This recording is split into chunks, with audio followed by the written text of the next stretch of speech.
This week on Chicago Beer Pass, Nick and I, we reminisce about our favorite events, our favorite beer, and our favorite places that we made it to in 2016. This might be our last episode before the new year. Still trying to work it out, so we might be back next week.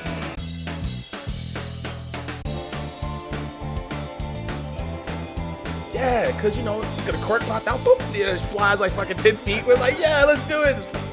The legend, Mr. Pete Crowley. I love Pete Crowley, man. How's that beer? It's what you think it is. It'll be like the stuff you hear. You ever go to every time you go to Floyd's, all the music sounds like this. Raw, raw, raw.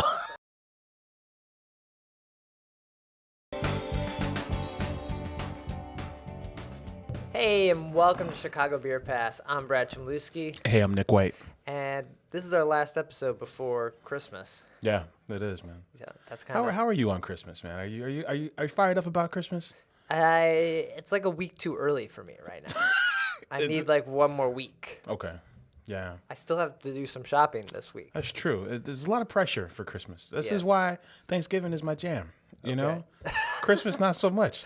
It has a lot of the same things without the pressure of buying stuff. You get to eat, see your family, and drink. I'll be glad when Christmas is over. Oh damn, man, Scrooge here. Jeez. And the songs, there's only like a handful of good songs, but I love them all. Oh my god. We're like the exact opposite. Like I'm all for winter events, and you hate winter events. I just don't want to be cold. I'm all about like I'll take a winter event if I can be warm. I'm all about let's get past this Christmas thing. You're all like, no, let's just get into it. Slow it down. Ease into it. Oh man. So we're drinking, easing into this beer here. Yeah. We got the Milkstachio. Milkstachio, yeah. So this is a collab between Hop Butcher for the World and DryHop. So who's Hop Butcher for the World? Hop Butcher for the World is formerly the South Loop Brewing Company. Oh, okay. Yeah. So this is the second year they made this beer. I don't know if they canned it last year. Draft Magazine named it one of their 50 best beers of 2016. Damn, okay. Yeah, and they just had a launch party for this last week at DryHop. I don't know, one of the best beers of 2016? Yeah. That's bold. We're going to talk about some favorites here in a minute, but Yeah, for sure. it's good, but I don't know. I wouldn't say like favorite. Yeah, it makes you want to look at the list and see what else is on the list, right? I mean, it's like this beer is fine. This beer is good. Yeah, right? I think the pistachio flavor, it makes you like it just makes you think a little bit about it. You're like, what is that? But I wish it was like a little creamier. Yeah, a little creamier, a little nuttier. But you know, maybe it's just us. We were talking about Daisy Cutter last week, right? And how it's the same beer, but we don't pick up on notes like we used to. Right, that's true. I had a Death by Coconut this week from it's a dry Irish porter from Oscar Blues. Yeah. And yeah, it was the same way. Like, I don't know maybe it's me. Maybe I'm just expecting more bold. If they reference something, maybe I'm expecting it to be over the top, and it's just all in my head, you know. Then it's just there. I don't know. If you have a nut allergy, can you not drink this beer? That's a fair question. It's natural pistachio flavor. I don't know. That seems like something that should be on the can, right? People do have nut allergies, and they freak out. Like their tongue gets all heavy and tingly. Yeah. That's like a real thing. Yeah. Because this would be now in a glass. What if I didn't clean out this glass very well? Someone used it for water. Now they got to go to the ER. Maybe get one of those EpiPens. Damn. Got an EpiPen in my house, by the way. I'm really? not sure why. I don't know. Oh, what am I doing with an EpiPen? Just in case. Emergency nut allergy. I don't know where this came from. All right, so we're going to sip on this. Maybe it'll warm up on us. Maybe it needs to just sit with us for a minute, and then we'll be like, yeah, this is where it's at. No, for sure. So I think before we get in this episode, it's Christmas. I think I said we'll do something special on this episode. Yeah. We're going to talk about some of our favorites from this year, right? Yeah.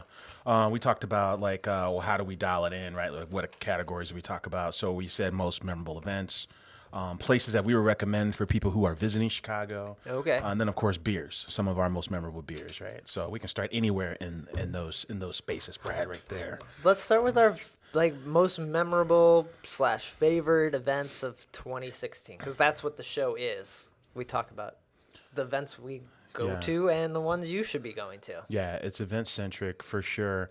It used to be just a summertime thing, these events. Now it's all over the place. First thing that comes to mind, I don't know particular order, but, we were talking about being on that boat with Brewfest partners. The audacity of just having a boat series for the first time ever, a boat series dedicated to beer, local beer. Yeah. I think that was one of my favorite. You had went on the first one, right, of the series, Yeah. and I was on the second one. Yeah, because there was one for Chicago brewers, and then there's one for like suburban brewers. North Side and Yeah. And then there was a Belgian one, which had Belgian waffles and proper glassware. I don't know where I was for that one. Damn. But yeah, that sounded We good got too. invited on the wrong booze cruise. We should have declined that one. If we had to pick two out of three, we should have picked the Belgian as one of them. Yeah, I think that was a great event. The location, just fun being on the water. I think the beer selection was kind of so-so. Yeah. And they ran out of a lot of stuff very quickly. Yeah, I think people gravitated towards some things more than others. So I'm looking for them to just improve on that concept. It was the first time. There's going to be hiccups, but I like the idea of having a repeatable series on the water. Yeah. Especially when you consider like Navy Pier is the top tourist attraction in Chicago. We're such an outdoor city. When it's summertime, we party hard because most of the time it's sucks like it does today. So. Another one that comes to mind for me that's coming up again here soon is the Soldier Field event. Yeah. The Chicago Ale Fest, it's called, I believe. I wanna say it's You're called talking that. about the one at On Soldier Field. Oh yeah, what is it? Chicago Beer Classic. Beer Classic. Yeah, Chicago Beer Classic. Soldier Field was surprisingly fun. I mean, because there were places in Soldier Field that I didn't know existed. Like I wouldn't go on a regular day, like these VIP lounges, or just having the opportunity to get super close to the field, And then I like the indoor-outdoor play. How the concourse would be kind of indoory, and you can step out. I dig that. Yeah, and the beer selection there was really good. You had a lot of new breweries. You had breweries bringing unique stuff, like a VIP lounge from Lagunitas. So it was cool. Yeah, that's where I saw the Half Acre and Davin from Memphis. Wiseacre. Yeah, the Half Acre Wiseacre collab. Okay. The Psychedelic Pilgrim. That's where I had that for the first time. Yeah, some Jolly Pumpkin sour ales going down in the VIP section at Soldier Field. Yeah, Sure. that's cool. I think I really like getting out. I like getting over to Half Acre. I know it wasn't really an event. Okay. But I just Just going there? I mean, because they don't. You did that Wiseacre event, though. Oh yeah, the Wiseacre pub crawl. Yeah. I'm glad you brought that up. Yeah, I think the pub crawl concept, if you can do something like go through West Loop and try beers at different stops, all from the same brewery, that was pretty unique. Yeah. I dug that. And then us hanging out at Half Acre and seeing their new space and listening to their story. He was saying how Daisy Cutter's like the third beer they ever made. Yeah. How cool is that? And that ends up being like their big home run. Yeah, I'm interested to see how the new Half Acre Brewery shakes up in 2017. See what comes about with that. Yeah, I like some of the spaces we visited. We both went down to Bader Brow's new space. I love what they're doing down there as far as just like aesthetics. Like as soon as you walk in, it's like an ode to the space that it used to be, and then like this really open air dedication to art and crushable beers. Okay. Right? Like I really dug that too. So I probably wouldn't put Fobab up there as like a favorite this year. Seeing everybody is always one of my favorite things. Yeah, I wonder if we take the greatness of Fobab for granted, right? Because every time you run into somebody, they're all like, man, let me share with you what my favorite beer here is. Okay. Right. But yeah, I mean, sometimes it can get lost, like, the fun can get lost in the fact that you've never heard of these beers before. I guess it's all about perspective, right? Yeah. Oh, another one. I just thinking of Fobab. Another one that came to mind that I know is coming up again is the Brewpub Shootout. I've never been to that event. That was this past year was my first time going. It was a lot of fun. The theme was tacos. If you listen to that episode way back when we talked about it, so there's a lot of tacos. Yeah, and they change. It's like a new theme every year. Right, yeah. Right? Yeah. I really dug. I got a chance to hang out at Goose Island at Fulton in that tap room for the Bourbon County 2016 tasting. Okay. And that happened to be the same night that the Cubs were playing in their first World Series game in 70-something years. Right? Oh, so that was game one? That was game one of the World Series in Cleveland. Yeah. So it was like a Tuesday night, and that was memorable to say the least. I mean, because, I still haven't they had. won that one too, right? Yeah, and So, I still haven't had those beers. And yeah, that was a World Series. 108 years. yeah. That was very memorable for 2016. Yeah. That's cool, yeah. I'm sure some events were like missing, but those were like the ones I felt like came to mind. Yeah, when you think about it, I went to Dark Lord Day. I thought Dark Lord Day was interesting just because for the first time they ran it through the new distillery. Okay. So the bottle pickup ran through the distillery. It started in the distillery. You exited through the brew house. Nice. Okay. So so they're slowly starting to take over that whole block. 18th Street got a new location this year. Yeah. They just had their 3rd anniversary party. That happened really quick. 3 years already. Crazy. For 18th Street. I was actually down there this weekend at 18th Street. Got a barrel-aged chili pepper Hunter, which is like their flagship Stout? milk stout. Milk stout, okay. Yeah, that was fantastic. It wasn't shy on the pepper or the booze at all. So That's cool. That's fun, though. Yeah, so I really dug that. But when you think about Northwest Indiana, they're only 6 miles from Three Floyds. It was a nice little 1-2 combo. Yeah, for sure. Yeah. That's cool. What else? There's got to be something else. Oh, one more event? One more thing that jumped out at you this year. Oh, my So, because we started the year, we ended last year with Jonathan Cutler from Peace. Yeah. Right? And then that's where our 2016 basically started. Right? So, you got Brew Year's Eve, then January, February, right? So, what was that? Like Cider Summit and Cider Summit kicks off the year in the cold months. That's true, yeah. And then Chicago Craft Beer Week. Closing ceremony to Chicago Craft Beer Week, if I had to pick one, was Wells Park. Oh, yeah. That was pretty much a perfect day for me. Mm-hmm. Yeah, Lincoln Square. I guess I felt like maybe Chicago Craft Beer Week this year. I don't know. It wasn't as hyped up. A little subdued. Yeah. Yeah, I don't know what the angle is. Usually there's there's a theme every year. Yeah, so that's gonna be interesting to see how that changes with new management and as part of the guild and what happens. And the city's so big and there's lots of breweries now, so it's hard to make this craft beer week a thing and a thing that people remember too. Because look, I forgot about that week completely. Might have been because I was drinking that week a lot. It all. With the amount of events coming on, right? And we talked about this because I went to this Japanese beer dinner at a Japanese steakhouse, right? And they were talking about how beer events and beer dinners in particular are kind of homogenized, right? Like they all kind of feel the same and look the same. And I wonder in 2017 if there's a way to differentiate that. I think all the stuff we're naming is primarily at venues or backdrops that we haven't experienced before. Right. On a boat. Can we do one skydiving? You know what I mean? Like at Soldier Field, right? So I wonder if we'll see a shift in that because it becomes I don't know, maybe it's just us again, but yeah, it's hard to remember what the hell happened. It's easy to do one at Union Station or in a park. Yeah. Here's all the breweries.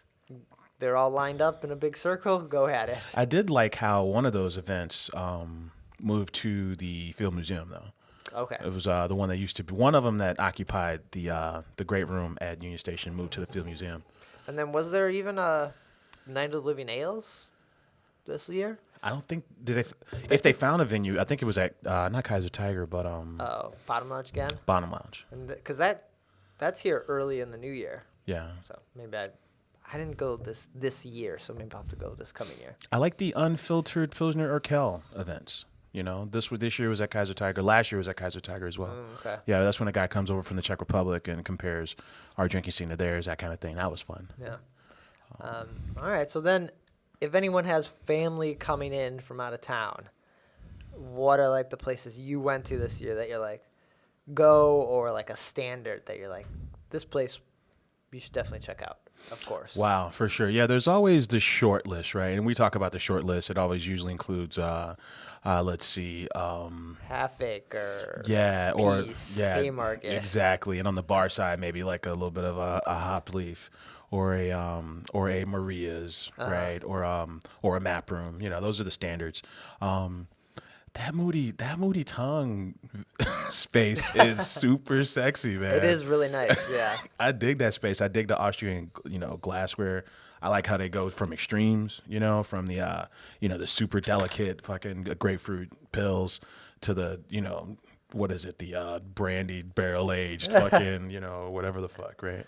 I would have to say Rick Bayless's new place. That's a good one. Cruz Blanca. Cruz Blanca. There's a restaurant next door that's really gotten popular now, but Yeah, Lena Brava. Yeah. Cruz Blanca is not that busy for the most part. Yeah. And you can get in there, get food, a lot of beers, and it's been pretty good.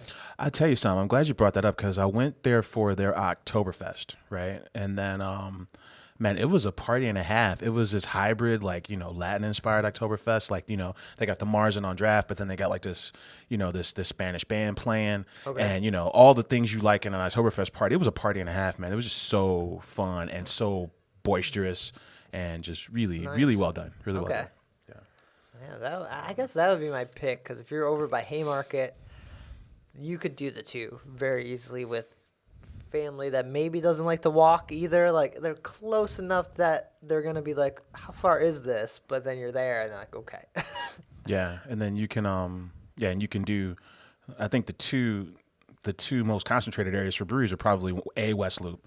There's like 7 breweries over there from Goose Island all the way to Haymarket, right? There's like 7 over there, and then and Brewery Corridor. Where Dovetail and Band of Bohemia. I would say if you haven't been to Band of Bohemia, get some cocktails.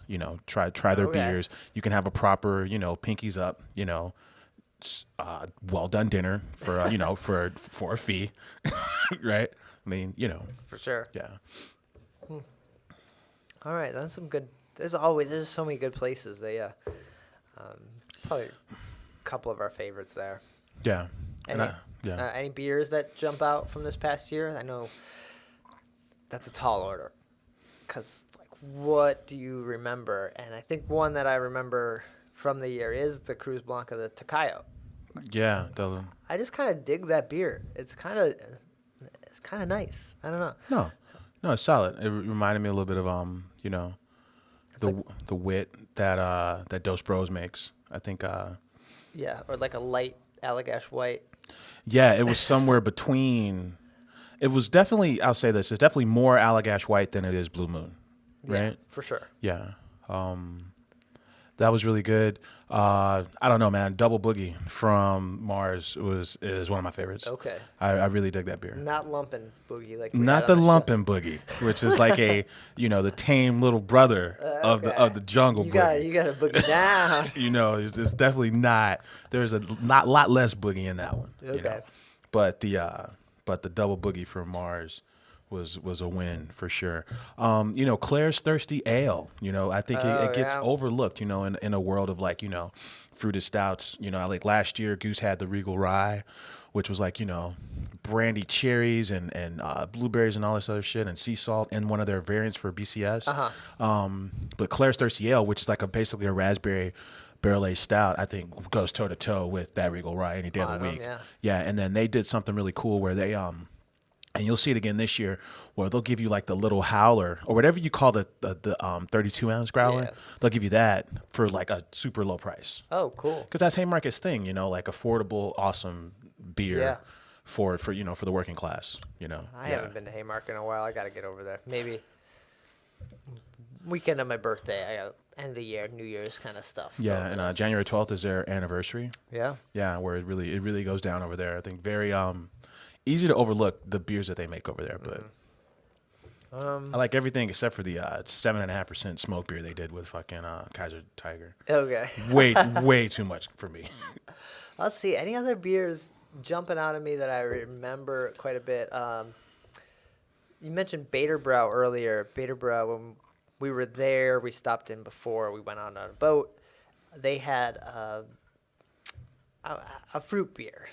Yeah. Was it Red Velvet? No. was not red Okay. velvet.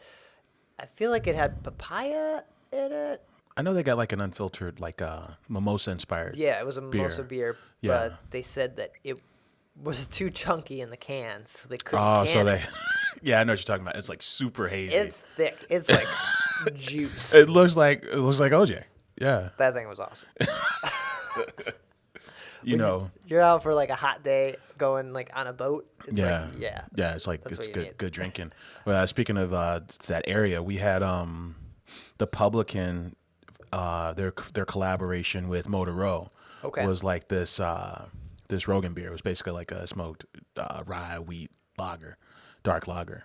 I really dug that this year. Okay. Yeah.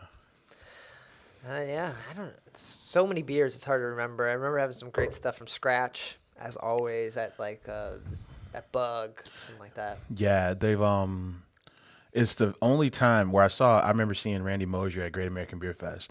He didn't say hi or anything. He was like, "Nick, you have to try this beer." And it ended up being A scratch beer. one of the scratch beers. Okay. Yeah.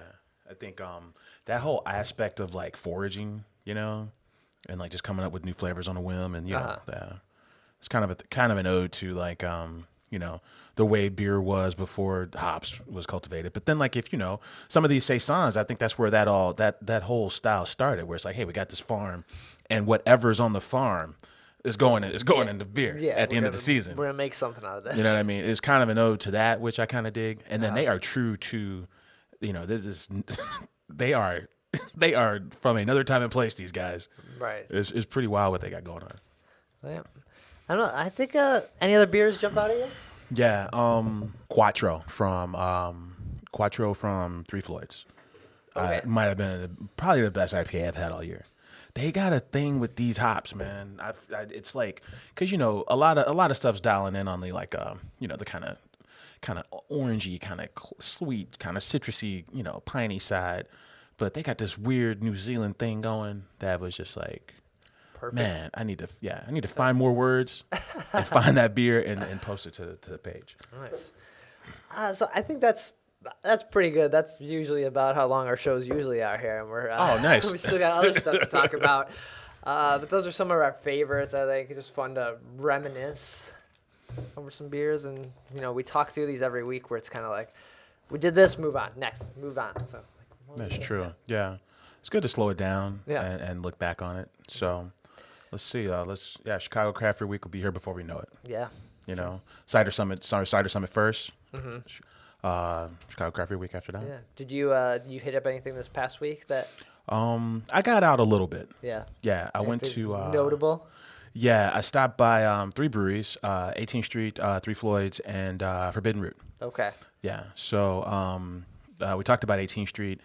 Three Floyds has a barrel-aged coffee ale on with Dark Matter called Crack the Sky. So I guess Crack the Sky sounds like it's like a Mastodon album, so it's got that in it. Okay, That was nice. pretty good. I hung out probably the longest at Forbidden Root.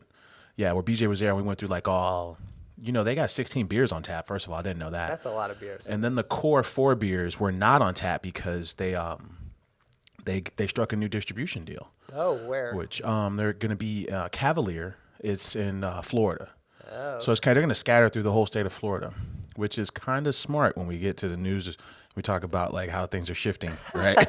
Okay. Yeah, because so he had the Rosé Sparkling Ale is the next one that's going to be in Bombers from Forbidden Root. But yeah, the other one that jumped out was the Snooze Juice, which was like that juicy New England style IPA, and then a German chocolate cake inspired beer. However you say no crumbs in German, that's the name of the beer. Oh, nice. Yeah, Okay. so, No crumbs. yeah, no crumbs. Yeah. I'll have to make it over there, not far from my house. Yeah. And I have to try the burger that everyone raves about all the time. Oh, dude, they hit you with like white cheddar and like jardiniere. Yeah. Yeah. Okay. It's solid. Yeah. What else did I do? So then I went to a couple of cocktail events, man. Okay. So, like the events are slowing down. The usual week is, you get a call or an email. You say, hey, Brad, Nick, come party with us. Yeah. But it's slowing down, man. It's slowing down. But the I cocktail. don't get those calls. Like, what? You get those calls. But so I went to a couple whiskey events, man, because they were the ones that were partying this week. Okay. There's an English naval strength rum called Banks that got picked up by Bacardi. Okay. So they celebrated that achievement by having this party at a space called the Herborium, which is it's a party space above Au Cheval, Oh. Okay. across street from Haymarket. Right. I'm like, wait a second. Did not know that. How long Okay. has this place been here, dude? Yeah. I'm over here all the time, you know. So, yeah. So there was that. And then I went to what else did I go to? I went to a Canadian whiskey event for Crown Royal. Damn. Okay. Crown Royal is a little weird to be going to, right? This was the vanilla Crown Royal. Yeah. Hashtag vanilla so good, Brad. Crown Royal's in the little purple sack, right? Yeah, Okay. yeah. I do like the little satchel. Yeah, and I feel weird talking about these events, you know, because it's like, oh, it's a Crown Royal event. You know, it's kind of weird. There's a place called Celeste in River North. But I figure if we can like talk about something we didn't know about Crown Royal in these rooms, then I guess it's okay. Apparently, Crown Royal is they made a whiskey because the King and Queen of England in 1939 did a tour of Canada. I was about to say Canada. They did a tour of Canada in 1939. So an entrepreneur got together 50 of his favorite Canadian whiskeys and blended them. Oh, okay. And that became Crown Royal. So Yeah, isn't Canadian whiskey is usually blended whiskey? yeah, right? Canadian whiskey is blended whiskey, and then also, unlike American whiskey, you can use those barrels as many times as you want. American whiskey calls for it to be used new American oak, charred American oak, and only once. After that, it gets sent to Canada for their Canadian whiskey, and then for Scotch and other stuff too. Oh, okay. Yeah, but they're really big on blending up there. Yeah, I learned that about mezcal over Yeah. the weekend too. Like, you have to be in like the region or the area or use that part to call it mezcal, even though you can make it anywhere. So they have to call it something else. It's kind of like champagne. Oh yeah, because champagne like technically has to be like It's in like the sparkling wine anywhere else. So exactly. Yeah, exactly. mezcal has kind of the same rule, and I didn't know that. That's I crazy. like mezcal. There's a really good mezcal bar in Logan, right next to Johnny's Grill. Oh, okay. All their drinks are named after like hip hop songs. Oh, nice. It's really cool. What's the name of this place? I don't know. It's gonna come to me. Yeah. Oh, so the English Naval Rum. It was weird because it was a punch event, you know, and the guy who started Lost Lake, Paul McGee, I believe his name is. He was in attendance, and they were talking about, you know, this cocktail renaissance from like, you know, 2007 versus now, right? And like how they're really like, you know, they're really trying to inspire people to make these drinks at home, you know, and that was the whole idea for having this punch event. So instead of like, you know, and then, you know, the whole like, hey, let's go back to being communal and instead of, you know, kind of pinkies up and, you know, formal kind of with this cocktail things kind of jumping the shark. Let's just get back to having to be a communal occasion, right? All right. But then also you can make punches at home, and they're kind of saying, hey, you know, now everyone's got access to, you know, the glassware and the punch bowls and the cups. Like, why don't we just start making these things ourselves and then encourage you to go make it at your party? I gotta say, nobody wants to make these at home. Right? You don't. have like this booze cabinet, and I think it was last year around this time. Around this time, yeah. You were like making stuff at home. It sucks, right? There's You a- have to you need so much stuff, There's a lot of moves, especially if you're trying to make, you know. and you're like, oh, I don't have this one bitter that comes in a giant bottle, and I need it like an ounce for this cocktail, and Yeah. then I didn't make it at all again this year. It sucks making cocktails at home. It's the worst. I'd prefer to go to a place like Bad Intentions. Speaking of best events, you know, Bad Intentions, they had a launch for a Michigan cider from Virtue, and they had a backyard party. And it was, you know, you could drink the Virtue, or you could make it in these Bad Intentions cocktails. And that scene was way cooler than anything I've done. To your point, all year at home. So, Yeah. yeah. So And you make them at home, they suck too. That's the like they're worst. not as good because you're kind of experimenting. You're kind of lit a little bit. You're like, oh well, I'll just throw a little bit of that in there. I'll just throw this off color beer in it, and then you're like, ah. Oh. That wasn't good. All right. Not only does it suck, but now I'm down to not having any more beer. Yeah. So Cool. yeah. But yeah, that's all I went to for events, man. All right. Anything on the calendar this week that we should be checking out? I know Brew Year's Eve is coming up. New Year's is like a week and a half, Yeah. and they're gonna have some great beers. I think they'll have this beer, the Milkstachio. Yeah, that's coming up. Low Res is making their debut at Kaiser Tiger. I don't know when is it gonna end, Brad. So Low Res is apparently a new Chicago brewery. They got 2 beers coming on. I like the name. Yeah, Low Res sounds cool. I don't know anything about them. No, okay. But that's tomorrow night, 7 p.m. 2 beers at Kaiser Tiger. So Wednesday night at Kaiser Tiger. Cool. Yeah. So, but yeah, other than that and New Year's Eve, man, that's kind of it for events, man. Well, yeah, it is Christmas this weekend. Yeah, a lot of stuff coming up in January, including the Chicago Ale Fest Winter Edition, and of course Haymarket's 6th birthday party, which usually includes a classic lineup from those guys. Yeah. They've been waiting. They've been sitting on stuff all year to throw down at this party. So Nice. yeah. Well, before we get out of here, there was some news. Yeah. I think, last night it kind of broke. Yeah. That was probably the biggest news. I don't know if you have other news. No, too. there is news. Yeah. Let's start with it of something we overlooked a Okay. couple weeks ago.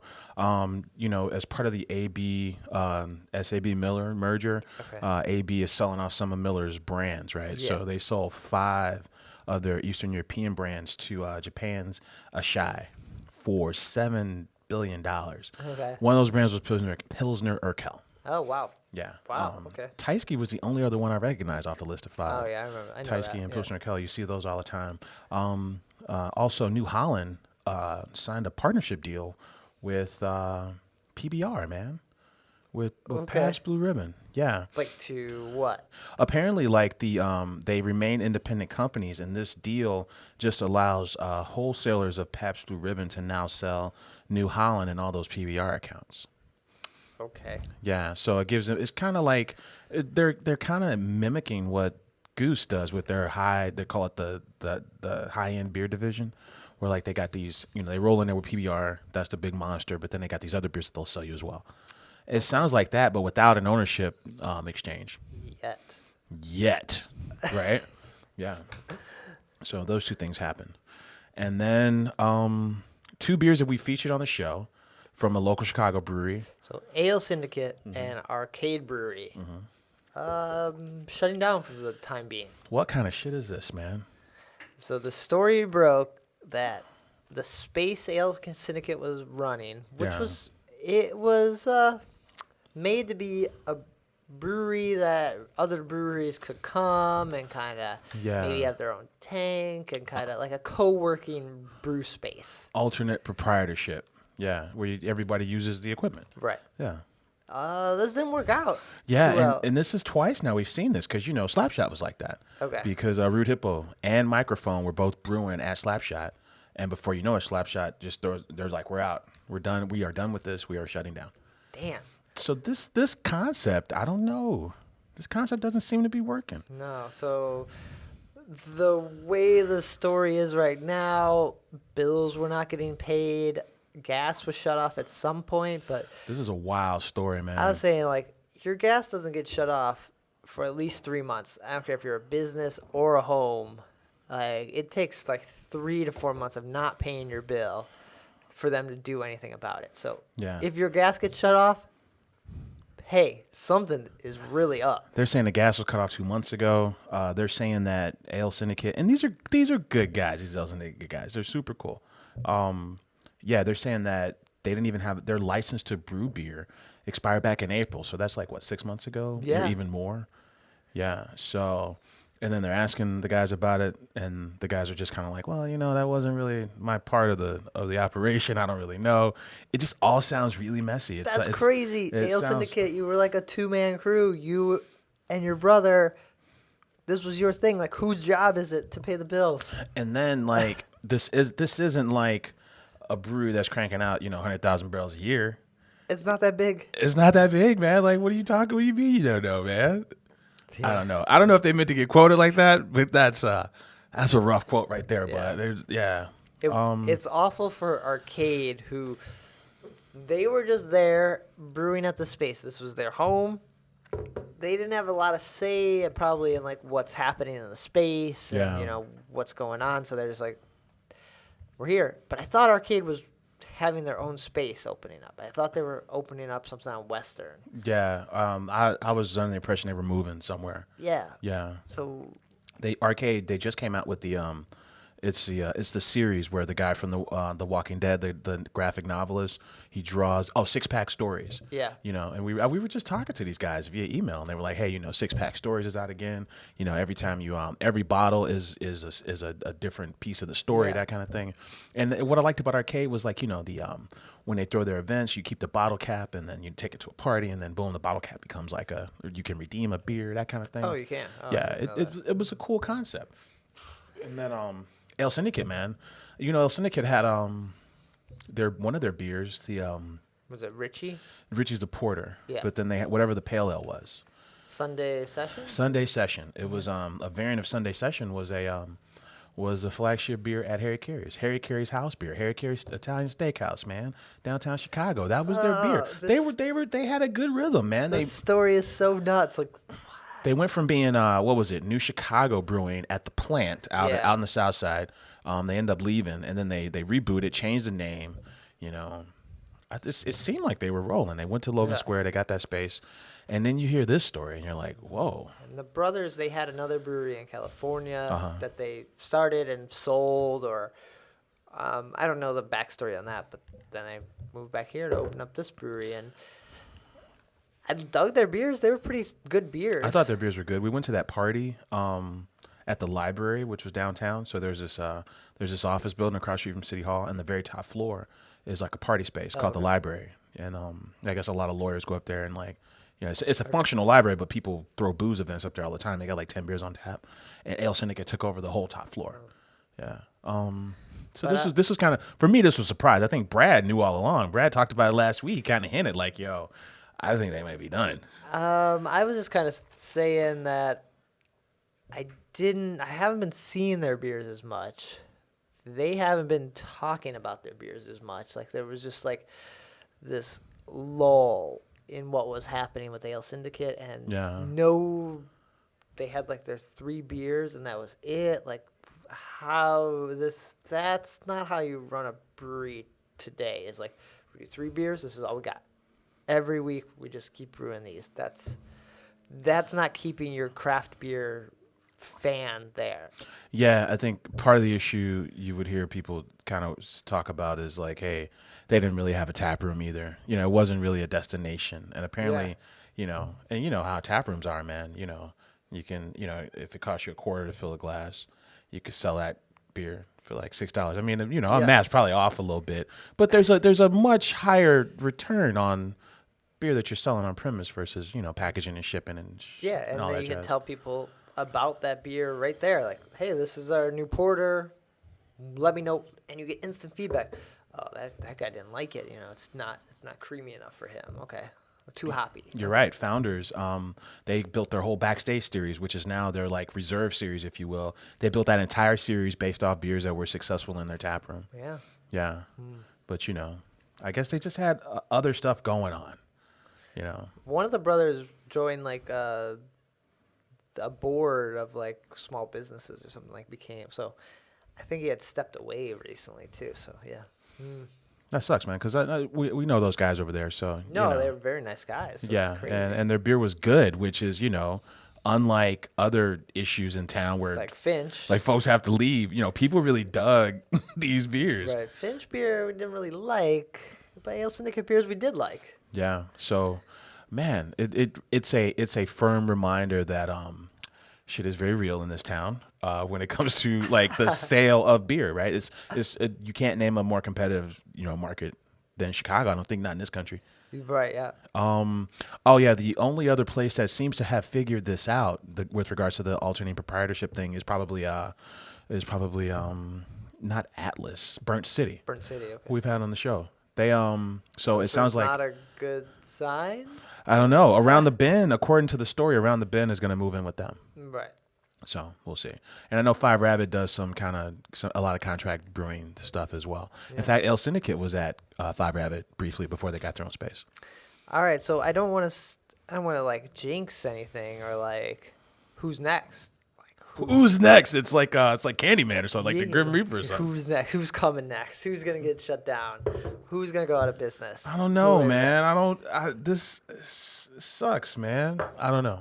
I'm gonna throw this wild one in here. Here we go. Brad's like Five Rabbit.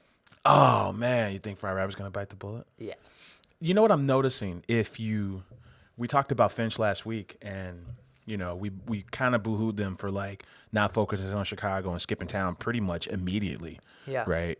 But they did land in 26 states, and that did extend them from 1 year to like, I don't know, maybe 5 years of existence. Okay. Going out of town. Argus out on the South Side. We kind of joked that they're like the Finch of the South Side. Yeah. And it sucks. Just as a side note, like even when the beer, like a lot of people don't know that Argus, they won a silver medal at Great American Beer Fest this year. But a lot of people don't know because it seems like their beer is not in Chicago.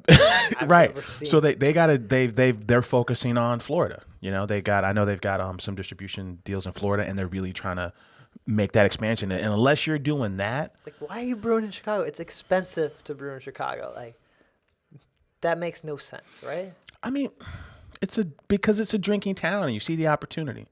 That's why you do it. There's no Argus beer in Chicago. Yeah, I can't tell you last time I went to a bar. You might be able to go to like Jewel. You might see bottles at Jewel. Yeah. That's it. You might see bottles at like Two Miss Tap or something. But on draft, you're not seeing Argus at all. No. So I think that's the play. So unless, I don't know, if folks are going out of town to keep their thing rolling, they'll be around. Okay. But if they're just in Chicago, it is serious. It is a serious market, man. So, you don't have any predictions? You don't want to throw anyone on the bus? Who do I predictions? I say the next. Who makes Windy City Wheat? Someone's gonna email you after this. And who the fuck do you think you are? No, whoever makes Windy City Wheat, those guys. Isn't that like Chicago Brewing? Chicago Brewing Company. They're the next ones. I don't even think that's around anymore. All right, the Big Hurt Brewery. What? I'm not good at these things. I don't know. So who can we name so far? In the craft beer revolution, right? We've had Four Paws. They made their exit. Then we had Slapshot make their exit. Now it sounds like Finch. now it sounds like Finch and Ale Syndicate are added to that list. And these are all different reasons why they shut down. Oh, for sure. Yeah, but yeah, we're seeing that as popular as it is, sometimes it doesn't work out, and that's a cold reality. Okay. Well, that's going to do it for this week's episode. Fun one, a little bit longer than normal, but that's good. Nick, where can people find you if they want to wish you a Merry Christmas? Right on, man. I'm on Twitter at Nicosio. Wish me a Happy New Year. I can't deal with this Christmas shit. And I'm on Twitter at BRAD. Chicago Beer Pass is on Twitter at Chicago Beer Pass. Website, chicagobeerpass.com. All the episodes get posted there. The video version as well. We've been streaming on Periscope. When that works out, when the internet cooperates. Doing live versions as well. So we'll continue that moving into the new year and everything. So take care. Cheers.